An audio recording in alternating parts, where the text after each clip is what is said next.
இன்றைக்கி நம்ம செய்ய போகிற ரெசிபி கேழ்வரகு அடை. தேவையான அளவுக்கு கேழ்வரகு மாவு எடுத்திருக்கேன்.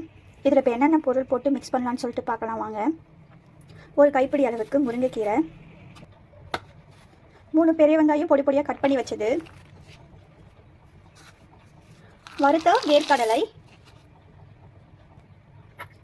காரத்துக்காக பச்சை மிளகாய், ஒரு கட்டி பூண்டு இடித்து வச்சது,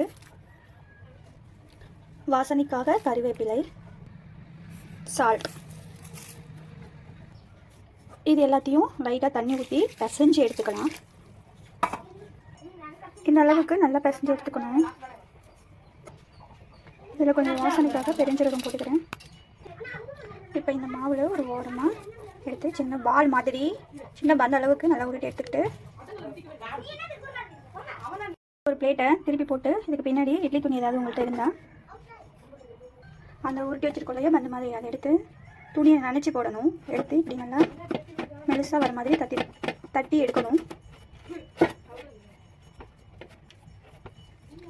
தண்ணி தொட்டு கூட நல்லா தட்டி அகலமாக எடுத்துகிட்டு இந்த மாதிரி நல்லா தட்டி எடுக்கும்.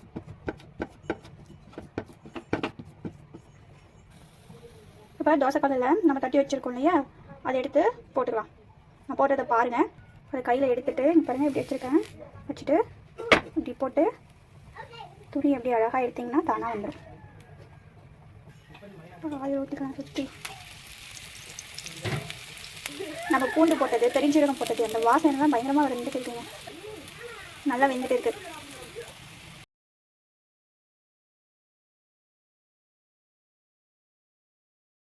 இப்போ ரொம்பவே டேஸ்ட் அண்டு ஹெல்த்தியான கேழ்வரகு அடை ரெடி ஆயிடுச்சு. மறக்காமல் நீங்களும் ட்ரை பண்ணி பார்த்துட்டு எப்படி இருந்துச்சுன்னு கமெண்ட் பண்ணிவிட்டு போங்க. பாய்.